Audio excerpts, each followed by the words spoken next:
sur Espagnol tout simplement. Je m'appelle Miren Chou, je suis professeure agrégée d'espagnol et j'ai créé le site leblogdespagnol.com pour t'aider à progresser facilement en espagnol. Si tu es à la recherche de ressources, d'astuces et de stratégies pour simplifier ton apprentissage et accélérer tes résultats, tu es au bon endroit.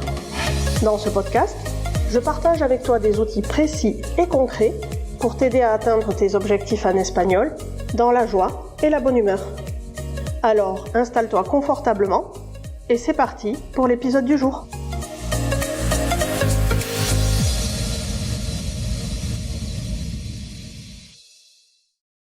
Hola, bienvenue dans ce nouvel épisode de Espagnol, tout simplement.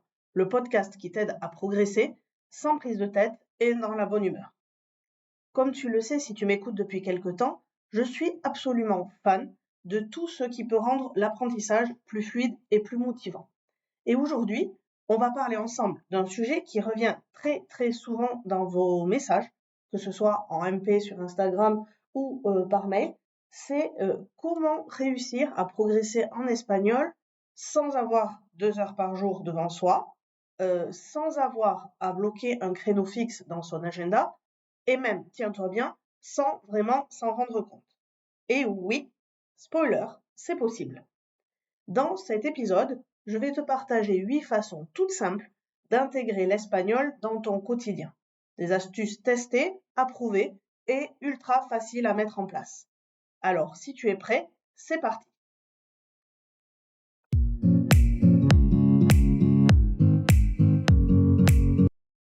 Avant de rentrer dans le vif du sujet, je voulais quand même faire ici un petit avertissement.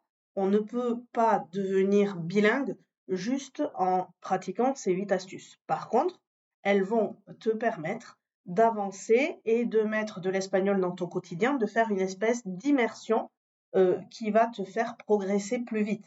Mais tu ne peux pas devenir bilingue en partant de zéro sans apprendre un minimum de base de grammaire, de vocabulaire et de conjugaison.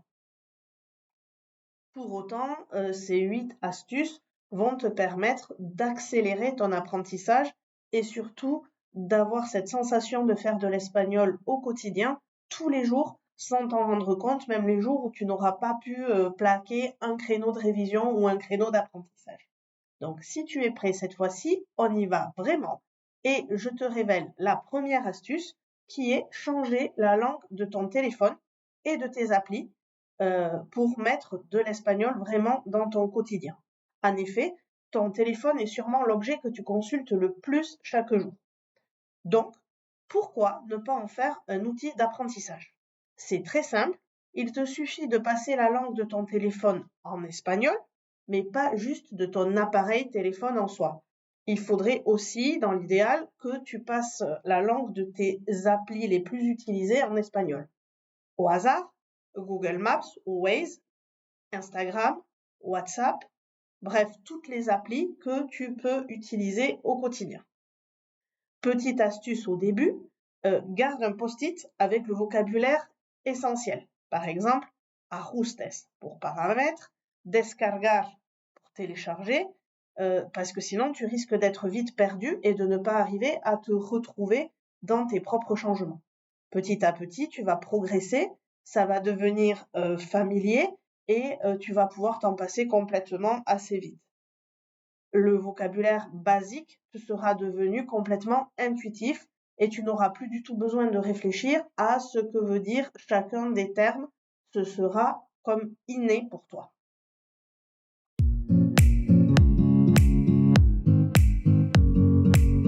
Ma deuxième astuce facile et qui ne coûte presque rien pour mettre de l'espagnol dans ton quotidien, c'est ce que j'appelle la méthode des post-it.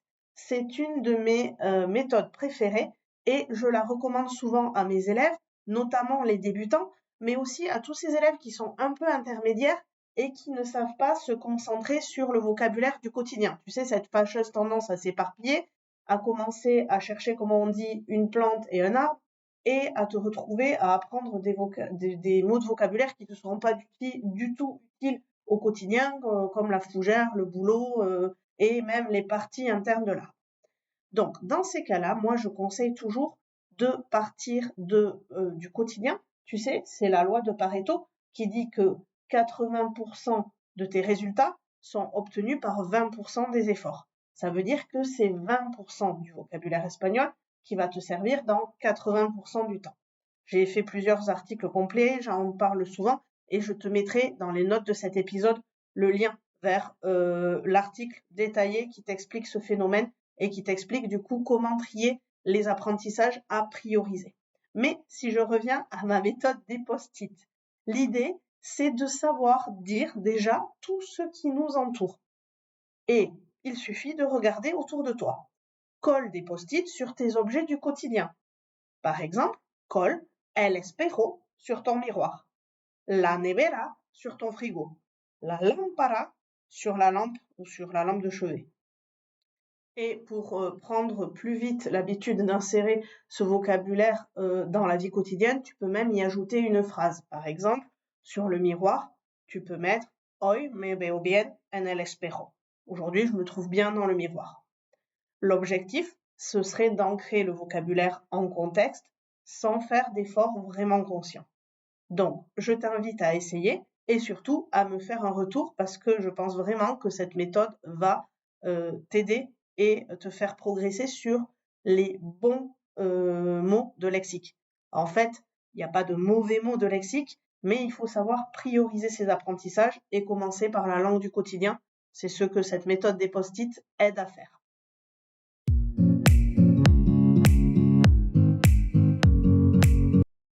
Une autre méthode, c'est d'utiliser des alarmes ou des rappels personnalisés. Programme chaque jour une alarme avec une phrase en espagnol ou un mot du jour. Par exemple, à 8h30, tu peux t'envoyer Buenos días, hoy vas a brillar como una estrella. Bonjour, aujourd'hui tu vas briller comme une étoile. Petit bonus, tu peux créer une routine de vocabulaire, un mot associé à une phrase que tu reçois à heure fixe. Motivation garantie.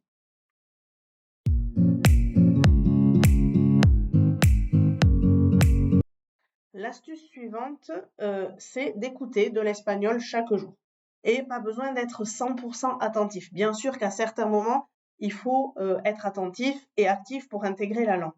Mais l'idée ici, c'est de t'habituer au son, au rythme et à la mélodie de la langue. Donc, par exemple, tu peux mettre un podcast, une chanson en espagnol pendant que tu cuisines, pendant que tu fais le ménage ou pendant que tu conduis. Même en tâche de fond, ton cerveau travaille et continue à avancer et à emmagasiner des connaissances.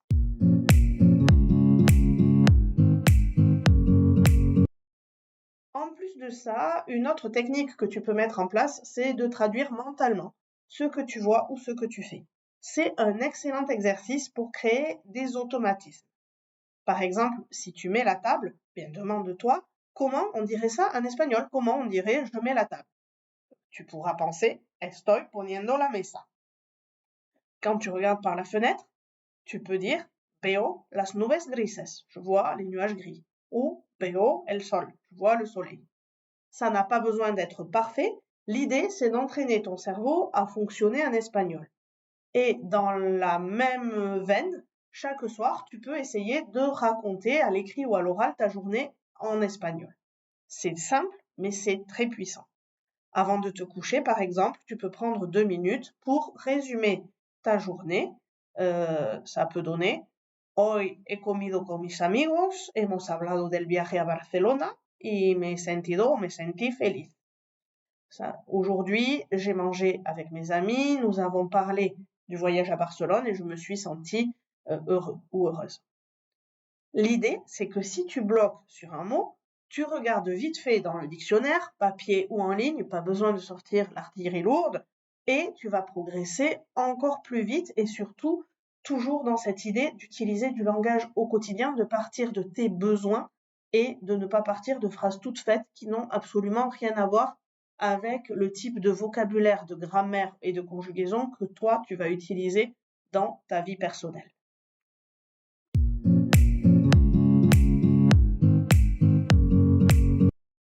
En complément de tout ça, tu peux créer une bulle hispanophone sur tes réseaux sociaux. Je fais juste une parenthèse.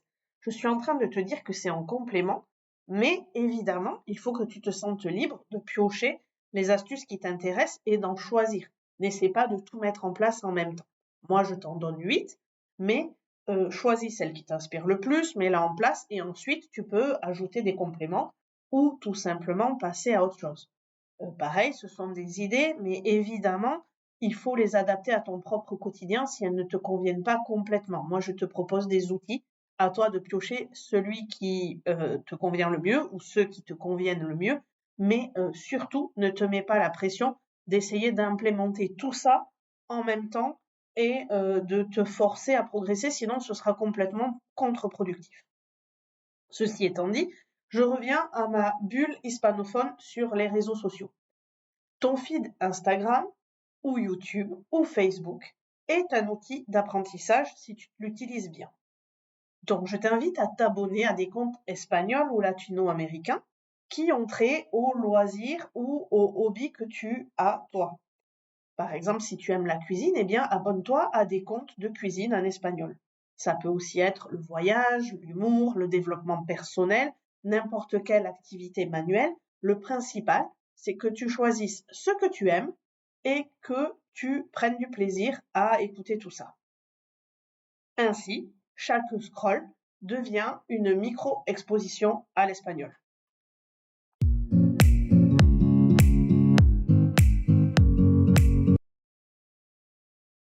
Autre astuce, joue ou regarde des séries en espagnol. Si tu aimes jouer à des jeux vidéo ou si tu regardes des séries, des documentaires, active la version espagnole. Pour Netflix, tu peux commencer soit avec l'audio, soit avec les sous-titres en espagnol et progressivement passer aux deux en même temps, puis terminer par enlever les sous-titres. Mes étudiants me disent régulièrement que c'est en regardant La Casa de Papel, Valeria, Las Chicas del Cable ou autres en VO qu'ils ont vraiment assimilé des expressions familières, par exemple, et la vraie langue du quotidien.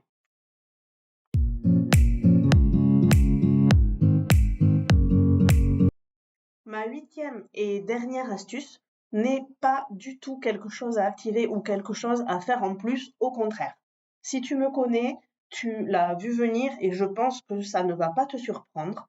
Mon astuce finale et la plus importante, c'est d'apprendre l'espagnol du quotidien essentiel et pas tout l'espagnol, au moins au départ. En fait, il ne faut pas que tu te perdes dans des livres interminables. Je te conseille, comme je te l'ai dit un peu tout à l'heure, de te concentrer sur le vocabulaire et les structures utiles pour toi dans ta réalité. C'est ce que j'appelle la stratégie du juste utile. Et scientifiquement, comme je l'évoquais tout à l'heure, c'est la loi de Pareto. N'oublie pas d'aller voir l'article qui est dans les notes de cet épisode. Concrètement, comment ça se traduit? Par exemple, tu adores cuisiner? Eh bien, apprends le vocabulaire de la cuisine. Tu pars bientôt en Espagne? Commence par les expressions du voyage ou de la vie courante. Et si tu veux aller plus loin sans te perdre, mon pack tout un an a été conçu exactement pour ça.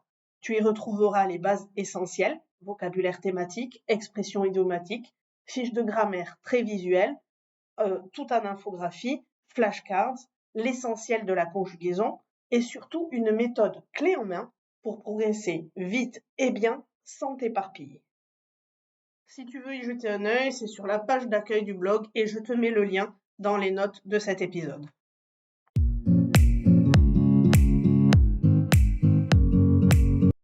Et voilà, on a fait le tour pour aujourd'hui. J'espère que ces astuces t'auront donné plein d'idées simples à tester dès aujourd'hui. Et si tu veux me faire un petit retour, partager ton astuce préférée, me dire laquelle tu vas tester ou au contraire m'en donner d'autres que tu as envie de partager avec moi et avec la communauté du podcast. Tu peux m'inscrire sur Insta ou me répondre directement par mail si tu reçois ma newsletter. Si tu ne la reçois pas, tu peux t'abonner sur la page d'accueil du blog, leblogdespagnol.com. On se retrouve jeudi prochain pour un prochain épisode. En attendant, cuídate y hasta luego.